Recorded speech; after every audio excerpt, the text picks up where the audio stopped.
Welcome to this edition of Inside the Academy Studio. Today's conversation will be about Bennett Miller's Moneyball. Moneyball is inspired by a 2003 book by Michael Lewis, the same name, accounting Billy Beane, the Oakland A's general manager, in this film played by Brad Pitt, and his challenge to create a team that resembles a winner after losing three valuable free agents the year before when they were the AL wild card, winning 100 plus games. But this time, without the money that he had last time and needing a new approach, he turns to a new philosophy, sabermetrics, and a new aficionado in this realm, played by Jonah Hill's character. And they try to change the game's roots by changing how we look at worth. Now, baseball is something that is as old as time in American culture. This movie tries to change perceptions of what baseball is. Do you feel that, once again, I'm introducing my co-host at this time. Hello. Do you feel that they do enough to maybe change the conversation of worth in baseball, maybe even worth in life? Worth in life? You could, it treats baseball players as commodities. You could definitely say that. The book is definitely not a baseball book. It's more of really a policy book that does look as commodity. So it is interesting that this movie is a human interest story, considering at the core it's treating these players, which are people, as disposable. So, which is something that Billy Beane in this movie does mention at one point. Absolutely. One of the actual difficulties of taking this book to screen was that it was such a really dense policy book, but they made a human element story out of it and really looked at through the frame of Billy Beane, who's played by Brad Pitt.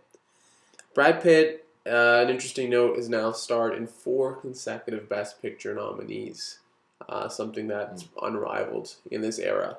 Yes. How can you take...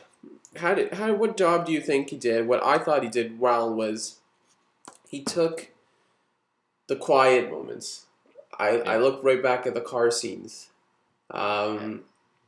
Knowing that as much as baseball he's made into commodities, it's still played out on the field and there's still human elements to it. Yeah. So, and at that time he had no control, so he obviously would not watch. He would just drive around, listen on the radio. How do you rationalize those car scenes in the overarching story? What do they have particular meaning, or am I putting too much into it? Well, they obviously do have a meaning. I mean, especially as key scenes, which we'll probably get to later, are played out utilizing the car scenes. Pretty much, a lot of important things that happen in this movie happen when you see Billy Beane driving around. Why do you think Bennett Miller, who's the director, used that as a tool? Just showing us that on the field, the idea is separate from what they were trying to do, changing the notion of how you evaluate talent and players. Well, like you said, I think Billy Beane. They're trying to show that Billy Beane is who likes to keep control in his achievements, and I guess when you watching baseball, you can't really control what happens in the field. Yeah. But if he's just tunes himself out, just driving by himself, that's something he can control, and I think that's just a reflection on his character. Yeah.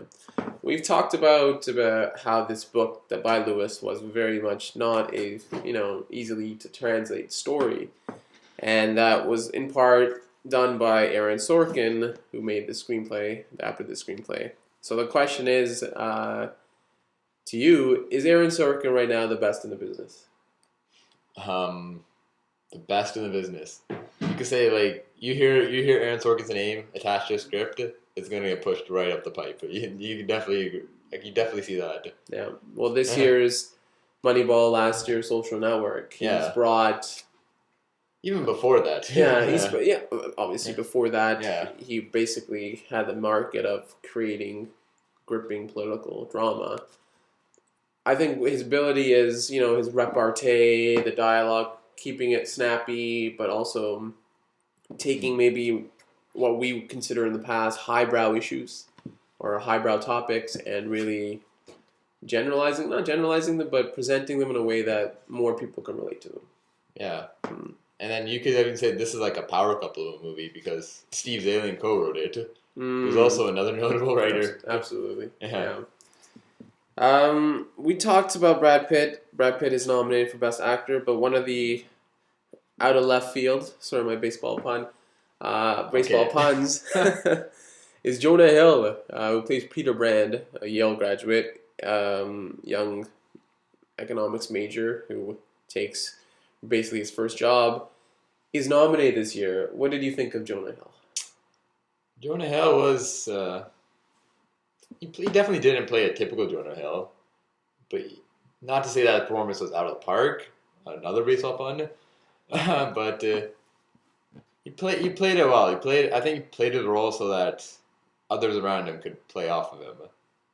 Like, I think more so than Brad Pitt, you can see that the older people who were involved in the athletics organization really did not like that.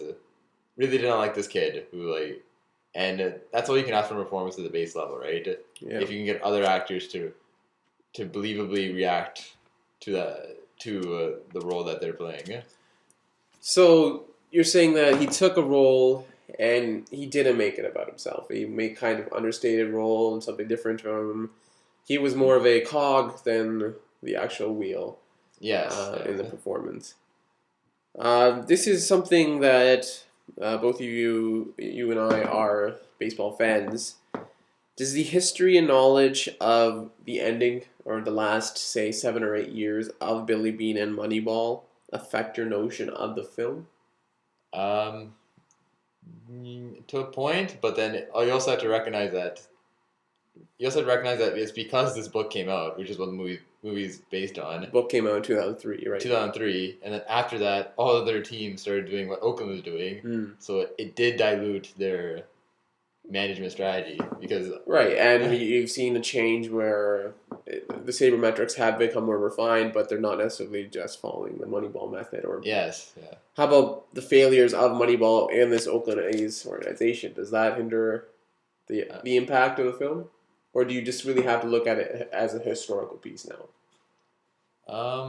You definitely only way you can consider this a failure is because they didn't win the World Series, really, right? I mean, okay, it's true they didn't even make the World Series, right? But yeah, I think you have to look at it as a historical piece, right? Because it shows that it showed a difference in baseball, especially because baseball always gets criticism, right? Because of not changing. Yeah, of not changing. Of always having the same teams. Right. But if you look at this movie, and if you look at the last 10, 15 years of World Series winners, there is quite a bit of change. More so than NBA. Absolutely which correct. does have a soft salary cap. Absolutely correct. MLB does have the most diverse number of teams winning the championships. Yeah. Let's go back to the job Bennett Miller did. How about? Would you agree or disagree that the climax of the film was the winning streak? And is it odd that it was basically placed maybe 2/3 into the movie? It seemed like that was the emotional high. That was the even professional high of Billy Beane in this organization. And then it was placed based 2/3 in the movie. Would you agree with that? Well, I think that's what you had to do. I mean, you couldn't just end on a winning streak in the middle of the season, right? You're going to end at the end of the season, at the very least. But you would think that is the climax of the film. Yeah, it definitely is the climax of the film. Because it was like the one achievement. Like, baseball they'll always come back and say, okay, athletics didn't do this, they didn't do this that year. But they're always going to come back and say they won 21 games in a row, right? 21 or 20 games? Yeah, 20 games. Either way, they had the streak. The American League streak, yeah. Absolutely. Brad Pitt is a actor who's definitely evolved from that and has really taken a role this time as I don't know if we can say loving father, but he does play that father role well. Can you just talk about the father-daughter dynamic? I thought it was one of the stronger points in this film.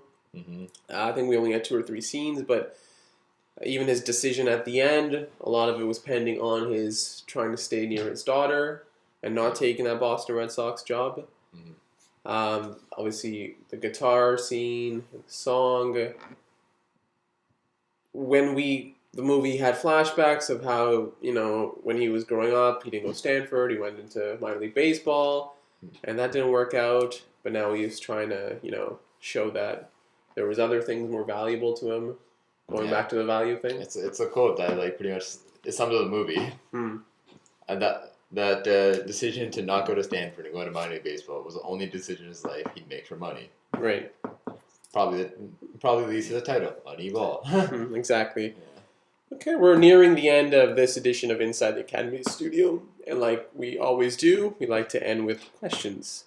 So I ask, what was your favorite moment of Moneyball?